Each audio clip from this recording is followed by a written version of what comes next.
Hi guys, welcome back. तो इस video के थ्रू हम चैप्टर 9 यूनिट 3 कंटिन्यू कर रहे हैं।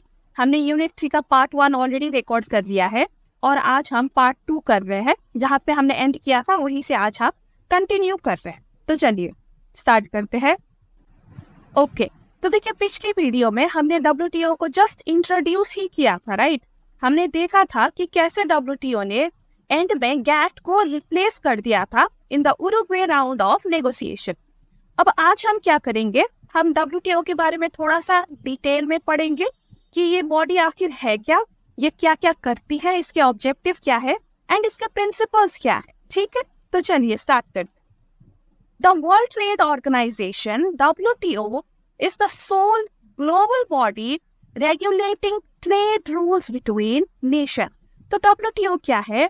It is basically a global body. In fact, it is the only global body, यानी कि sole global body that regulates trade rules between nations. जब भी दो या दो से ज्यादा nations trade करती है तो क्या क्या rules follow होनी चाहिए, वो रेगुलेट कौन करता है? वो WTO करता है। Its core function is to oversee the WTO agreements which are negotiated and ratified by the majority of the world's trading nations.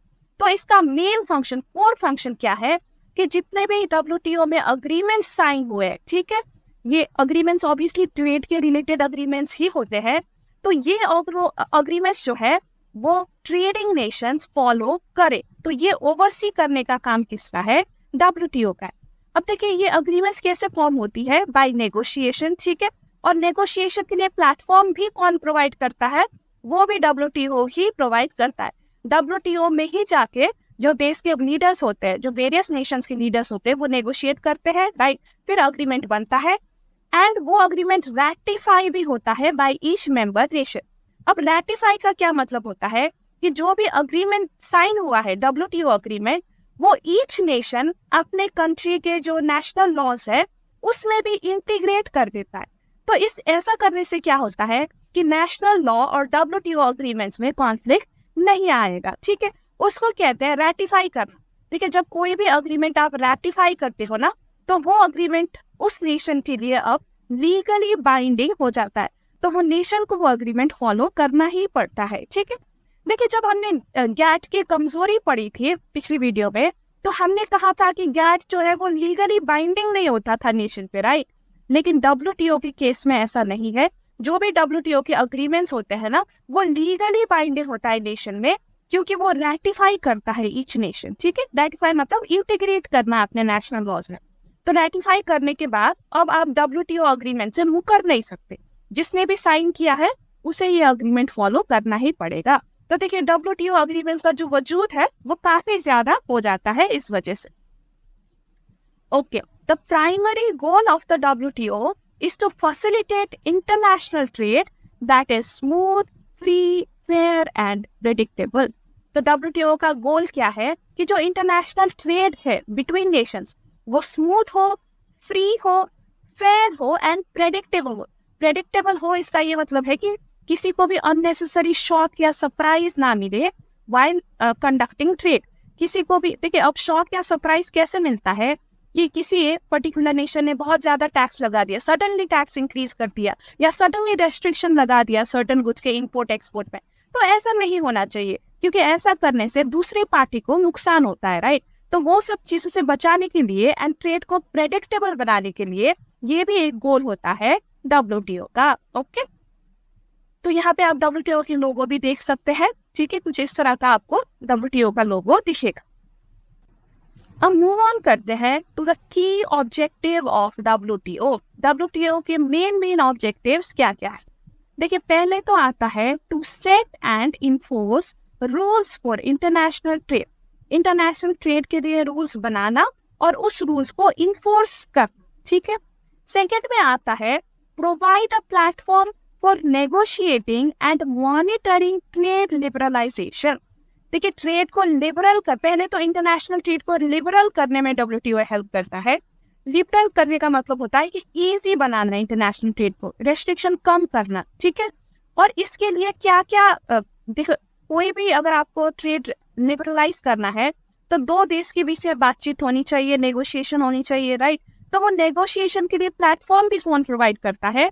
WTO ही करता है। और जो भी रूल्स है वो ठीक से लागू हो रहा है कि नहीं, वो मॉनिटर भी कौन करता है? वो भी WTO ही करता है, ठीक है।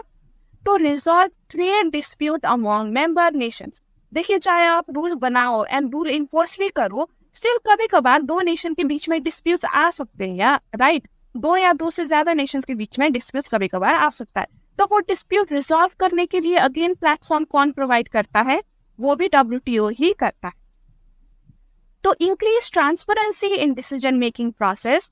देखिए, जब भी आप ट्रेड रिलेटेड डिसीजन बनाओ तो आप एक इन्फॉर्म डिसीजन बनाओ, किसी को भी एक शॉक या सरप्राइज ना मिले, ठीक है। एक ट्रांसपेरेंसी हो, एक प्रेडिक्टेबिलिटी हो, वो WTO यहाँ पे चाहता है, इसका एक ऑब्जेक्टिव है। तो cooperate with other major international economic institutions, जैसे कि आपका इंटरनेशनल मॉनिटरी फंड हो गया। देखिए, कोई भी अगर मेंबर नेशन को लोन की जरूरत है तो WTO कोऑपरेट करता है विद इंटरनेशनल मॉनिटरी फंड कि उसको लोन दिलवाया जाए in the right terms and conditions. वैसे ही बहुत सारे ऐसे इंटरनेशनल इकोनॉमी से रिलेटेड इंस्टीट्यूशंस होते हैं, तो उसके साथ WTO कोऑपरेट करता है, राइट, और अपने मेंबर नेशंस को उसकी बेनिफिट देने की कोशिश करता है, okay. Then another objective is to assist developing countries in benefiting from global trading system. देखिए, जो डेवलपिंग कंट्रीज है उनको ये बेनिफिट असिस्ट करने की कोशिश करता है ताकि इंटरनेशनल ट्रेड से इनकी इकोनॉमी भी आगे बढ़े। तो इसलिए तो प्रेफरेंशियल वो अग्रीमेंट्स जो हमने पहले पढ़ा था, राइट, वो जनरली डेवलप्ड कंट्रीज देती थी, डेवलपिंग कंट्रीज को यूनिलैटरली देती थी, राइट। किस लिए? ताकि डेवलपिंग कंट्रीज की इकोनॉमी ऊपर उठ सके। और देखिए, वो कोई एक पर्टिकुलर नेशन का डिसीजन नहीं होता है, वो WTO में कई सारी नेशंस डिस्कस करते हैं इस बारे में, और फिर ये एक मेजॉरिटी डिसीजन होता है। अगर ज्यादातर डेवलप्ड कंट्रीज इस चीज को अग्री करते हैं तो तभी ये लागू होता है, राइट।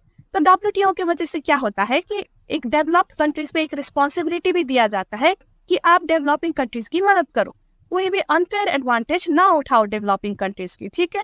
अगर WTO नहीं होता, वो ये ओवरसी नहीं कर रहा होता नेगोशिएशन, तो मे बी कोई भी इतना फेयरली या किसी के भला के बारे में इतना नहीं सोचता, डेवलपिंग कंट्रीज के बारे में कोई इतना नहीं सोचता। लेकिन बिकॉज ऐसी बॉडी है जो इंटरनेशनल ट्रेड को रेगुलेट करती है, तो डेवलपिंग कंट्रीज इससे बेनिफिट ले सकते हैं, ठीक है, ओके। अब वो तो थी WTO की ऑब्जेक्टिव, राइट। अब आपके बुक में WTO जो अग्रीमेंट्स है उनके भी कुछ ऑब्जेक्टिव्स दिए गए हैं, तो वो भी एक बार हम देख लेते हैं। So first is raise the standard of living. देखिए, WTO में ट्रेड अग्रीमेंट्स इस तरह से बनाई जाती है कि जो भी मेंबर नेशंस है उनकी जो लिविंग स्टैंडर्ड है वो रेज हो सके, ठीक है। देन इंश्योर फुल एम्प्लॉयमेंट, ठीक है। वो अग्रीमेंट्स की वजह से क्या होता है कि ट्रेड फैसिलिटेट होता है, ज्यादा ट्रेड होता है, ट्रेड में ग्रोथ होता है, राइट। तो ऐसा करने से क्या होगा? देखिए, जब ज्यादा ट्रेड होगा, ज्यादा प्रोडक्शन होगा, तो एम्प्लॉयमेंट भी ज्यादा होगी, राइट। तो WTO कहीं ना कहीं फुल एम्प्लॉयमेंट भी इंश्योर करता है, right. Then grow real income and effective demand. Again, ज्यादा ट्रेड होगा तो ज्यादा प्रोडक्शन होगी, ज्यादा चीजों की डिमांड होगी, राइट, एंड ग्रोथ होगी। रियल इनकम का क्या मतलब होता है कि जो प्रोडक्शन है उसमें इंक्रीज हो, ना कि जस्ट प्राइसेस में इंक्रीज हो, राइट। तो प्रोडक्शन में कब इंक्रीज होगा? जब इंटरनेशनली आपकी गुड्स की ज्यादा डिमांड हो, जब इंटरनेशनल ट्रेड ज्यादा होगा, आपकी मार्केट बड़ी होगी, तभी तो आप ज्यादा प्रोडक्शन करोगे, राइट। तो WTO वो कराने में भी मदद करता है, क्योंकि WTO के थ्रू क्या होता है कि एक कंट्री का जो मार्केट है वो सिर्फ अपने कंट्री बॉर्डर के अंदर तक सीमित नहीं रह जाता, राइट। वो नेशन के बाहर भी उसका मार्केट बढ़ जाता है। तो इसलिए there is growth of real income and there is growth of effective demand. Then another objective is to expand production and trade in goods and services, ठीक है। तो ये तो आप समझ ही गए। सो ये 4 ऑब्जेक्टिव्स WTO अग्रीमेंट्स के दिए गए हैं। फिर सर्टेन फंक्शंस भी दिया गया है WTO का, तो चलिए फंक्शंस भी एक बार देख लेते हैं। It acts as a forum for trade negotiation among member government. Forum मतलब एक प्लेटफॉर्म ही है, ठीक है। तो एक प्लेटफॉर्म प्रोवाइड करता है नेगोशिएट करने के लिए among member countries. Administers trade agreement, ठीक है। जो भी अग्रीमेंट बनाई गई है, साइन किया है मेंबर नेशन ने, वो एडमिनिस्टर करने में, इन्फोर्स करने में, लागू करने में WTO मदद करता है। रिव्यूज नेशनल ट्रेड पॉलिसीज, देखिए मेंबर नेशंस की जो नेशनल पॉलिसीज होती है ट्रेड, वो भी रिव्यू करता है और ये देखता है कि जो WTO अग्रीमेंट्स है वो नेशनल ट्रेड पॉलिसी से अलाइन है कि नहीं, ठीक है। Then it assist developing countries with trade policy issues through technical assistant and training programme. देखिए अगर डेवलपिंग कंट्रीज को WTO अग्रीमेंट्स को अपने नेशनल पॉलिसीज में इंटीग्रेट करने में अगर मुश्किल हो रहा है, वो अगर कुछ अग्रीमेंट्स फुलफिल नहीं कर पा रहे because of technical and other reasons, तो WTO क्या करता है, वो असिस्टेंट प्रोवाइड करता है, हेल्प करता है डेवलपिंग कंट्रीज की कि वो ये अग्रीमेंट को फुलफिल कर पाए और इसका बेनिफिट भी ले पाए, ठीक है। And it cooperates with other international organisations, जो कि हम पढ़ चुके हैं, राइट। इसके बारे में हम ये पॉइंट ऑलरेडी डिस्कस कर चुके हैं कि अदर इंटरनेशनल ऑर्गेनाइजेशन जैसे कि मॉनेटरी फंड हो गया या कोई भी इकोनॉमिक इंस्टीट्यूशन, फाइनेंशियल इंस्टीट्यूशन, तो उसके साथ कोऑर्डिनेट करने में, कोऑपरेट करने में भी WTO मदद करता है आपकी मेंबर कंट्रीज को। तो WTO के ऑब्जेक्टिव्स एंड फंक्शंस तो हमने देख लिए। अब बात करते हैं about the structure of the world trade organisation. The WTO secretariat is based in Geneva, Switzerland and is headed by a director general। देखिए जो WTO का हेड ऑफिस है या फिर वर्किंग ऑफिस है जिसको हम सेक्रेटेरिएट कहते हैं, वो जिनीवा में लोकेटेड है in Switzerland and it is headed by a director general. जो टॉप लेवल है WTO का जो हेड है उसे हम डायरेक्टर जनरल कहते हैं, ठीक है। Now the WTO operates with a 3-tier system for decision making. अब जो भी WTO में डिसीजन मेकिंग होता है ना, उसमें 3 tiers इन्वॉल्व होता है, यानी कि there are 3 levels of hierarchy, ठीक है। अब जो सबसे टॉप में है, द टॉप मोस्ट लेवल, उसको हम द मिनिस्टेरियल कॉन्फ्रेंस कहते हैं। देखिए the ministerial conference is the highest decision making body in the WTO। It can make decision on all matters under any of the multilateral trade agreements. चाहे कोई भी multilateral trade agreement हो, it can make decision, हर एक चीज में, कोई भी matter में ये डिसीजन बना सकता है, ठीक है। सो हाईएस्ट डिसीजन मेकिंग बॉडी कौन है? It is the ministerial conference. अब मिनिस्टेरियल कॉन्फ्रेंस मीट करती है एटलीस्ट वंस एवरी 2 years। हर एक 2 साल में एटलीस्ट एक बार इनका मीटिंग तो होता ही होता है, इससे ज्यादा भी हो सकता है, लेकिन एटलीस्ट एक बार इन एवरी 2 years ये मीट करते हैं एंड बहुत सारे डिसीजंस बनाते हैं, ठीक है। ओके, अब मिनिस्टरियल कॉन्फ्रेंस के बाद जो हायरार्की आता है दैट इज जनरल काउंसिल। देखिए अब अगर डिसीजन मिनिस्टेरियल कॉन्फ्रेंस बनाता है तो जनरल काउंसिल क्या करता है? देखिए the next level of decision making is the general council. It overseas the WTO's operation and also functions as the trade policy review body and the dispute settlement body। अब general council क्या करता है? जो WTO की day-to-day operations है and functions है वो oversee करता है, ठीक है। एंड जो ट्रेड पॉलिसी पहले बन चुका है उसको रिव्यू भी ये करता है, ठीक है। एंड अगर कोई भी मेंबर नेशंस के बीच में कोई भी डिस्प्यूट होता तो वो सेटलमेंट करने का काम भी जनरल काउंसिल का होता है, ठीक है। अब जनरल काउंसिल कितनी बार मीट करता है? देखिए the general council meet several times a year in Geneva. जब भी मेंबर नेशंस को लगे कि ये मीटिंग होनी चाहिए तो वो मीटिंग करा सकते हैं, ठीक है। तो सेवरल टाइम्स जरूरत के हिसाब से यहाँ पे मीटिंग होती है। Now the lowest level of decision making, ये थर्ड हायरार्की जो है वो है स्पेशलाइज्ड काउंसिल। और स्पेशलाइज्ड काउंसिल जनरल काउंसिल के भीतर आता है, ठीक है। अब स्पेशलाइज्ड काउंसिल्स में किस तरह के काउंसिल्स होते हैं? देखिए यहाँ पे गुड्स काउंसिल हो सकता है, सर्विसेज काउंसिल हो सकता है एंड इंटेलेक्चुअल प्रॉपर्टी काउंसिल जिसको हम ट्रिप्स भी कहते हैं, ठीक है। तो ये सारे काउंसिल्स हो सकते हैं, इनके अलावा और काउंसिल्स भी हो सकते हैं, ठीक है। अब ये काउंसिल का काम क्या है? तो oversee the implementation of WTO agreements in their respective area. जो भी अग्रीमेंट्स यहाँ पे डिसीजन ले गई, बनाई गई, अब वो अग्रीमेंट क्या इम्प्लीमेंट कर रहे हैं कि नहीं मेंबर नेशंस, वो देखना, ठीक है। अपने अपने रिस्पेक्टिव एरिया में वो स्पेशलाइज्ड काउंसिल्स का काम होता है। जैसे कि गुड्स काउंसिल गुड्स के रिगार्डिंग देखेगा, सर्विसेज काउंसिल सर्विसेज के रिगार्डिंग देखेगा, राइट। तो हर एक काउंसिल अपना अपना जो डिपार्टमेंट है उसमें अग्रीमेंट्स फॉलो हो रहा है कि नहीं, इम्प्लीमेंटेशन हो रही है कि नहीं, वो देखेगा। And these councils they report to the general council. ये काउंसिल किसको रिपोर्ट करते हैं? जनरल काउंसिल को। एंड जनरल काउंसिल किसको रिपोर्ट करता है? मिनिस्ट्रियल कॉन्फ्रेंस को। ठीक है, तो ये तो 3 हायरार्की थे और ये 3 हायरार्की मिलके स्ट्रक्चर ऑफ WTO बनता है। सो आई होप इतना मुश्किल नहीं था, आपको समझ आ ही गया हो। ओके, तो अब हमने कहा था कि WTO जो है वो सेवरल इंटरनेशनल ऑर्गेनाइजेशंस या इकोनॉमिक बॉडीज के साथ कोऑपरेट करता है, राइट? तो चलिए उसी के बारे में थोड़ा सा पढ़ लेते हैं। The WTO Secretariat maintains working relations with nearly 200 international organizations in various activities, including statistics, research, standard setting, and technical assistance and training. तो ये सारे से रिलेटेड जो ऑर्गेनाइजेशंस है उनके साथ ये कोऑपरेट करता है, रिलेशंस रखता है। ठीक है, तो ये एक दूसरे के साथ काम करते हैं, जब भी जरूरत पड़े एक दूसरे के हेल्प लेते हैं या सर्विसेज लेते हैं या कोऑपरेट करते हैं। ठीक है, ओके, अब मेंबरशिप के बारे में बात करते हैं।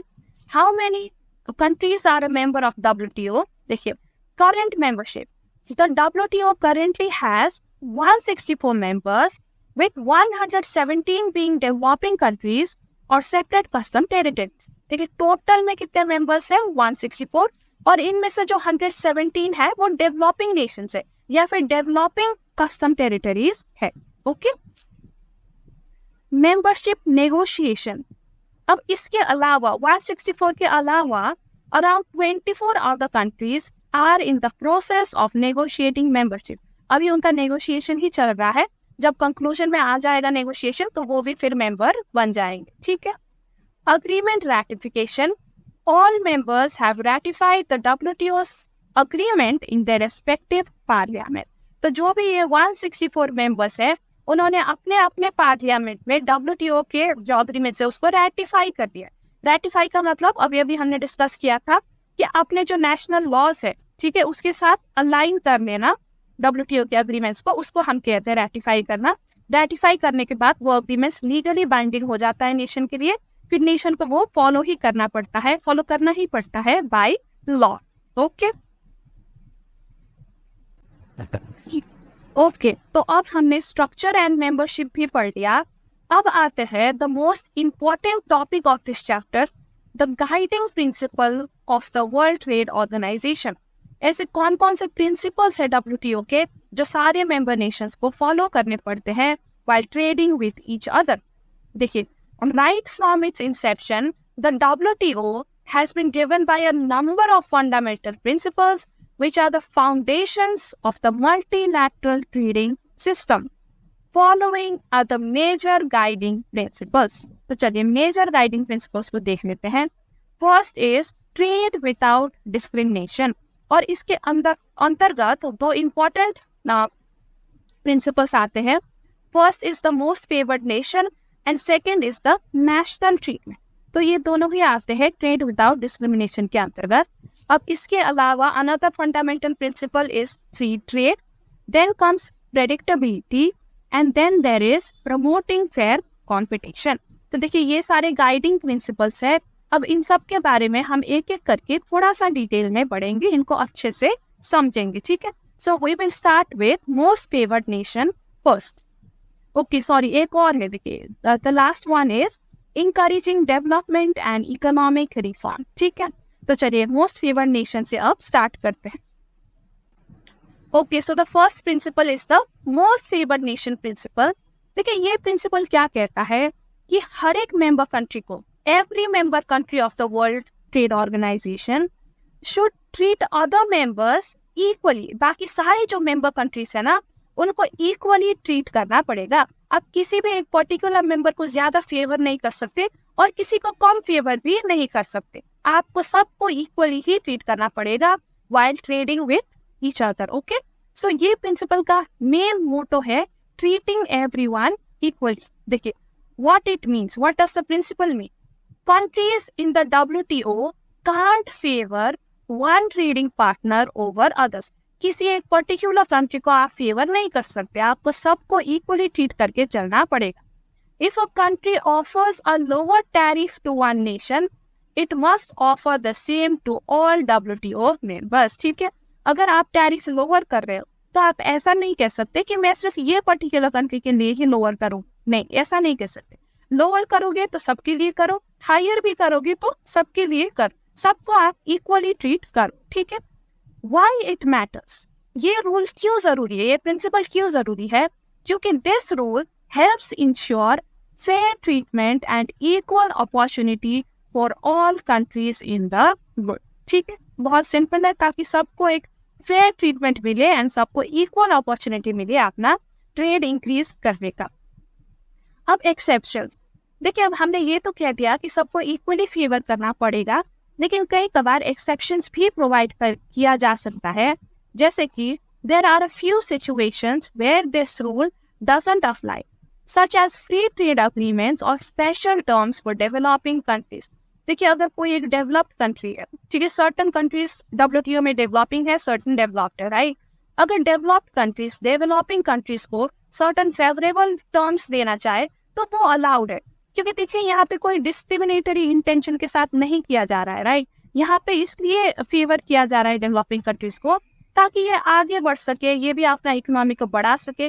तो अच्छे मोटिव के साथ यहाँ पे इनको क्या कहते हैं, प्रायोरिटी देना चाह रहे, स्पेशल टर्म्स देना चाह रहे हैं as compare to developed countries, which is very fair, और करना भी चाहिए।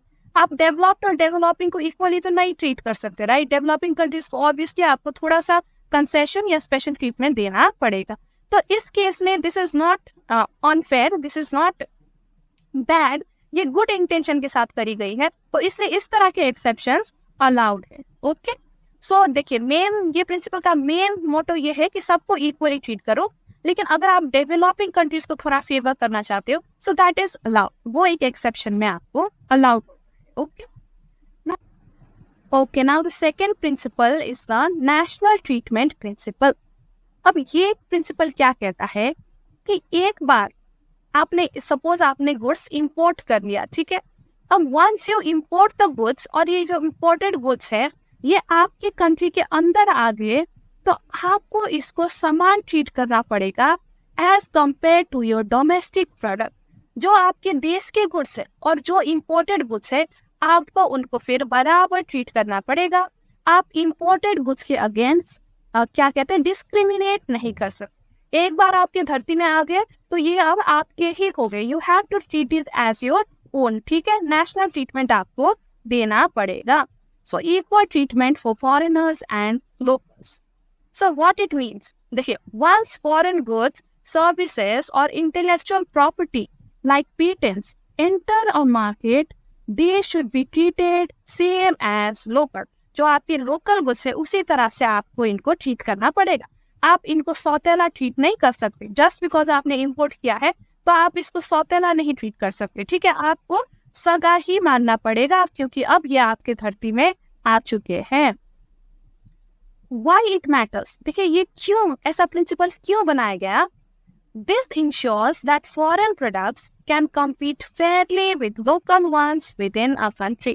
देखिए जो imported goods है उनको भी एक fair chance देना चाहिए आपके धरती पे, आपके देश में आपके गुड्स के साथ compete करने के लिए। आप बहुत ज़्यादा unfair भी नहीं हो सकते, क्योंकि अगर आप unfair हो गए तो कोई आपको फिर एक्सपोर्ट करेगा ही नहीं, राइट। तो आपको हमेशा एक लेवल प्लेइंग फील्ड, एक कॉम्पिटिटिव फेयर कॉम्पिटिशन बना के रखना है between local products and foreign goods, ठीक है। देखिए अब इसमें भी कई एक्सेप्शंस हैं, जैसे कि import duties can still be applied. देखिए हम जब नेशनल ट्रीटमेंट कहते हैं तो इसका ये मतलब नहीं कि आप इंपोर्ट ड्यूटी लगा ही नहीं सकते, आप लगा सकते हो, ठीक है, लेकिन आप उस हद तक लगाओ कि अनफेयर ना हो, ठीक है। फेयर कंपटीशन मेंटेन होनी चाहिए even after applying import duties. देखिए फॉरेन से लेट्स से सस्ता गुड आपने इंपोर्ट किया तो हाँ आप अपने डोमेस्टिक प्रोडक्ट के लेवल तक प्राइस ले आने के लिए इंपोर्ट ड्यूटीज लगा सकते हो, लेकिन आप उनको बहुत ज्यादा महंगा नहीं कर सकते कि लोग इंपोर्टेड गुड्स तो खरीद ही ना पाए, सिर्फ डोमेस्टिक गुड्स ही खरीदे। तो इस तरह से आप डिस्क्रिमिनेटरी नहीं हो सकते, ठीक है। आप इंपोर्ट ड्यूटी भी अगर लगाओगे तो आपको उसी लेवल तक लगाना चाहिए जिस लेवल तक ये फेयर हो, ठीक है, जिस लेवल तक ये डोमेस्टिक गुड्स के साथ compete कर सके। देखिए import duties can still be applied but once inside the market foreign and local goods must be treated equally. अब इंपोर्ट ड्यूटीज की तो हमने बात कर ली कि फेयरली आपको लगाना है, राइट। अब इसके अलावा भी अदर तरीके से भी आप डिस्क्रिमिनेट नहीं कर सकते।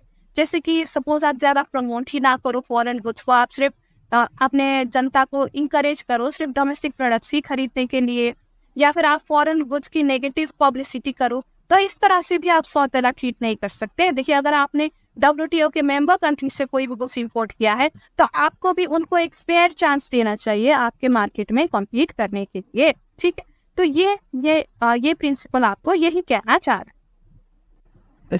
Okay, now another guiding principal is your free trade या फिर ग्रेजुअली रिड्यूसिंग ट्रेड बैरियर्स। तो ये काफी स्ट्रेट फॉरवर्ड गाइड प्रिंसिपल है, राइट। तो ये प्रिंसिपल क्या चाहता है कि ट्रेड जितना हो सके उतना फ्री हो, जितना हो सके उतना ट्रेड बैरियर्स रिड्यूस हो, ग्रेजुअली रिड्यूस हो, धीरे धीरे रिड्यूस हो, राइट।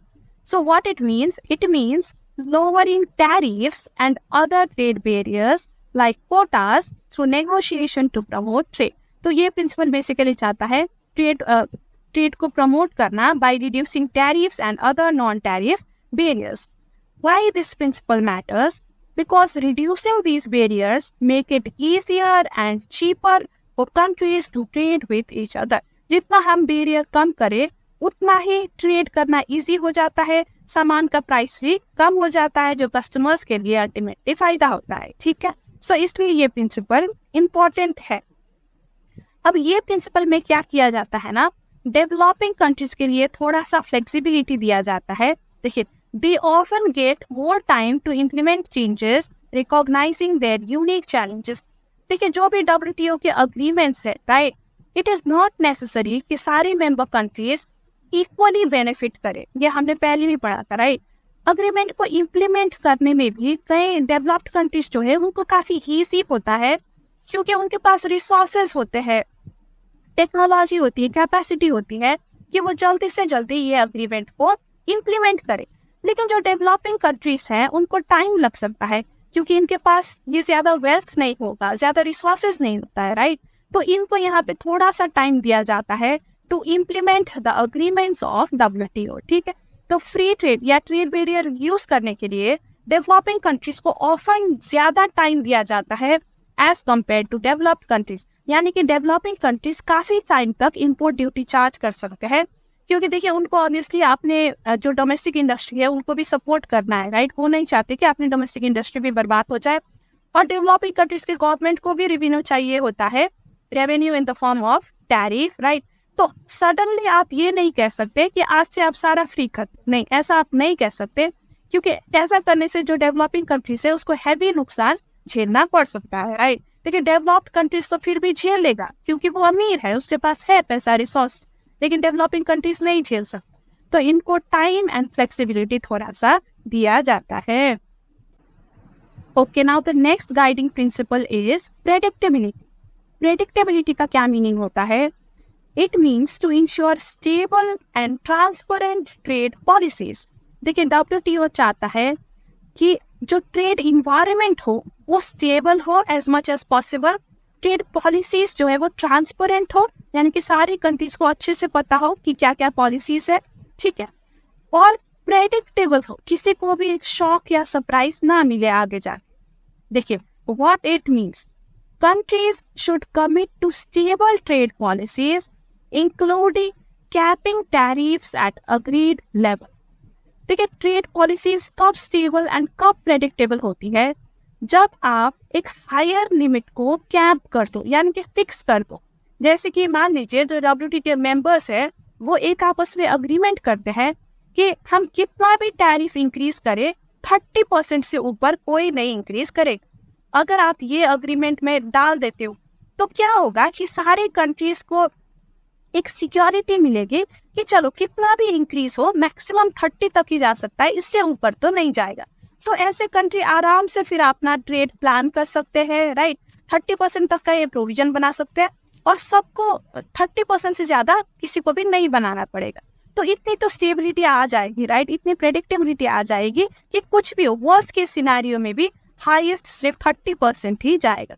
तो इससे क्या होता है, ट्रांसपेरेंसी आती है, स्टेबिलिटी आती है, प्रेडिक्टेबल हो जाती है ट्रेड थोड़ा सा, और कंट्री आराम से ट्रेड चालू कर सकती है। देखिए, why it matters, predictability helps businesses plan and invest confidently, ठीक है, वो एक इन्फॉर्म्ड डिसीजन ले सकते हैं, and creating jobs and benefiting customers, ठीक है। जितना प्रेडिक्टेबल हो ना इन्वायरमेंट, इकोनॉमिक इन्वायरमेंट, उतना ज्यादा ट्रेड होता है, उतना ज्यादा इन्वेस्टमेंट होता है, ज्यादा इन्वेस्टमेंट होता है तो ज्यादा जॉब्स भी क्रिएट होता है, एंड कस्टमर्स एंड प्रोड्यूसर्स दोनों को बेनिफिट होता है, ठीक है। Transparency, countries must publicly share their trade policies and practices and they are regularly reviewed to ensure clarity and fairness। तो जितने भी ट्रेड पॉलिसीज है वो कंट्रीज एक आपस में, ठीक है, पब्लिकली शेयर करते हैं अपने प्रैक्टिसेस, कुछ भी हिडन नहीं होना चाहिए मेंबर नेशंस के बीच में। एंड जो भी WTO के अग्रीमेंट्स है या ट्रेड पॉलिसीज है वो WTO रेगुलरली रिव्यू भी करता है, एंड अगर कुछ वेग है, ठीक है, कुछ अनक्लियर है पॉलिसीज, तो वो टाइम में क्लैरिफाई भी करता है और इंश्योर करता है कि ट्रेड पॉलिसी सारे फेयर हो। Understood? Now another guiding principal is promoting fair competition. What it means, देखिए, while the WTO allows for some tariffs and protection, देखिए ऐसा नहीं है कि WTO बिल्कुल ही टैरिफ को अवॉइड करने को कहता है या बिल्कुल ही टैरिफ को बैन कर देता है, नहीं। सम टैरिफ्स आर अलाउड, आपको इंपोर्ट ड्यूटी लगाना अलाउड है, आपको अपने डोमेस्टिक इंडस्ट्रीज की प्रोटेक्ट करना भी अलाउड है, लेकिन साथ में WTO ये भी देखता है कि जो इंटरनेशनल ट्रेड इन्वायरमेंट है वो ओपन हो एंड वो फेयर हो सबके लिए, किसी भी एक कंट्री के अगेंस्ट ये डिस्क्रिमिनेटरी ना, ठीक है। आप टैरिफ तो लगा सकते हो लेकिन बहुत ज्यादा डिस्क्रिमिनेटरी टैरिफ आप नहीं लगा सकते। डोमेस्टिक इंडस्ट्रीज को प्रोटेक्ट कर सकते हो लेकिन उनको अनफेयरली या अनड्यूली आप एडवांटेज नहीं दे सकते, ठीक है। व्हाई इट मैटर्स, अब ये क्यों मैटर करता है? क्योंकि जो रूल्स ऑन नॉन डिस्क्रिमिनेशन होता है, जैसे कि आपका MFN मोस्ट फेवर्ड नेशन या नेशनल ट्रीटमेंट, देखिए ये नॉन डिस्क्रिमिनेशन के रिगार्डिंग ही रूल्स है, right. Similarly as well as regulation against unfair practices, जैसे कि डंपिंग जैसे अगर अनफेयर प्रैक्टिसेस है तो उसके अगेंस्ट रेगुलेशंस बनाई जाती है, रूल्स बनाई जाती है। तो ऐसे रूल्स क्या करते हैं? They help maintain a level playing field, ठीक है। लेवल प्लेइंग फील्ड क्या होता है? देखिए ये टर्म मैं भी खुद बार यूज कर रही हूँ। इसका क्या मतलब होता है कि एक समान फील्ड हो सबके लिए, एक इक्वल स्टार्ट हो सबके लिए, ठीक है। किसी को भी यहाँ पे अनफेयर ना हो, सब एक ही ग्राउंड लेवल पे हो, सब एक ही लेवल पे हो, ताकि सब फेयरली एक दूसरे के साथ compete कर सके, ओके। स्कोप, देखिए many WTO agreements focus on fair competition covering sectors like agriculture, intellectual properties and services। तो ये सारे सेक्टर्स में कई सारे WTO agreements बनाए गए हैं that promote fair competition, ठीक है। Okay, now the last guiding principle is encouraging development and economic reform।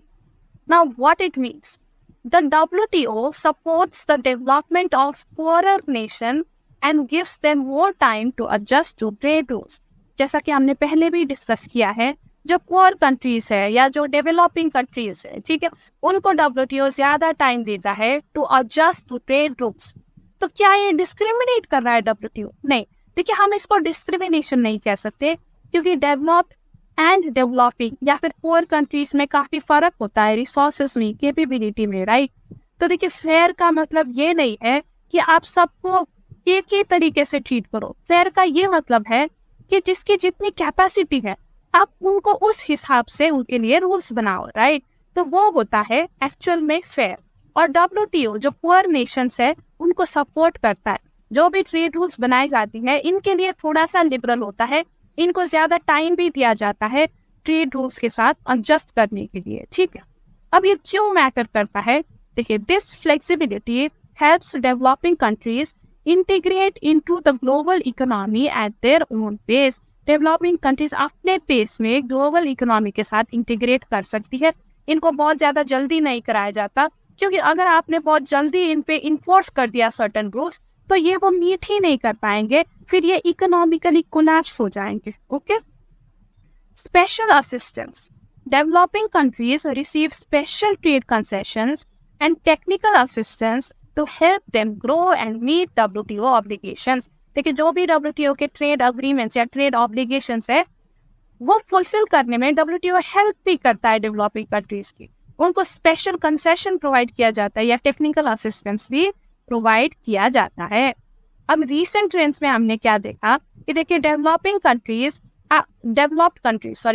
Countries are increasingly offering duty free and quota free access to products from these developed countries. देखिए ऐसा हमने अक्सर देखा है कि जो डेवलप्ड कंट्रीज हैं वो कहीं ना कहीं फेवर कर रहे होते हैं लीस्ट डेवलप्ड कंट्रीज को by making their exports duty free, या फिर आप कोटा नहीं लगाते उनके प्रोडक्ट्स में। तो इस तरह से कई डेवलप्ड कंट्रीज डेवलपिंग कंट्रीज की हेल्प करते हैं, right. The Doha development agenda focuses on addressing these challenges faced by the Nations. ठीक है, जो दोहा की डेवलपमेंट एजेंडा है, जो दोहा में इन्होंने एजेंडा बनाई थी, तो वो भी इसी चीज पे फोकस करता है कि कैसे डेवलपिंग कंट्रीज को हम सपोर्ट कर सकते हैं। Okay, so these were the guiding principles of WTO। देखिए इतना तो कुछ मुश्किल नहीं था, राइट, जो काफी जनरल था, आई होप काफी आसान था। और जो गाइडिंग प्रिंसिपल्स है ना, उनमें से सबसे ज्यादा important principle exam point of view से, वैसे तो सारी इंपॉर्टेंट है लेकिन एग्जाम में जो अक्सर पूछी जाती है वो है MFN principle, most favoured nation and national treatment. ठीक है, तो इनसे काफी सवाल पूछी जाती है, तो ये आप अच्छे से पढ़ना। So with this we have come to the end of the video. लेकिन before you go I would like to announce कि मैंने अपने वेबसाइट में अभी एक मैक्रो टेस्ट सीरीज लॉन्च किया है। तो बेसिकली यहाँ पे आपको एडिशनल क्वेश्चंस मिलेगा for chapter 6 to chapter 10 of CA foundation business. देखिए हमें पता है कि मैक्रो की क्वेश्चंस आपके स्टडी मटेरियल में बहुत कम है, राइट, तो ऑब्वियसली आपको एडिशनल क्वेश्चंस प्रैक्टिस करने की जरूरत है, तो इसीलिए ये टेस्ट सीरीज बनाई गई है। देखिए यहाँ पे आपको टोटल में 15 टेस्ट मिलेगा, तो ईच यूनिट के लिए एक टेस्ट है और हर पर्टिकुलर एक यूनिट में आपको एक टेस्ट में आपको 50 to 60 एडिशनल क्वेश्चंस मिलेंगे। तो इससे क्या होगा ना, वो चैप्टर की आपको एक कॉम्प्रिहेंसिव अंडरस्टैंडिंग मिल जाएगी। ठीक है, और मैंने कोशिश की है कि मैं एक एक टॉपिक को कवर करूं और सारे टॉपिक्स में एटलीस्ट एक क्वेश्चन तो बनाऊं, जिससे कि आपको ओवरऑल वो चैप्टर की क्लैरिटी मिल जाएगी और आपको वो चैप्टर में फिर कॉन्फिडेंस भी हाई हो जाएगा। ठीक है, तो देखिए यहाँ पे टोटल 800 से भी ज्यादा क्वेश्चन है ओवरऑल ये टेस्ट में, और सिर्फ क्वेश्चंस एंड आंसर्स ही नहीं बट एक्सप्लेनेशन भी है।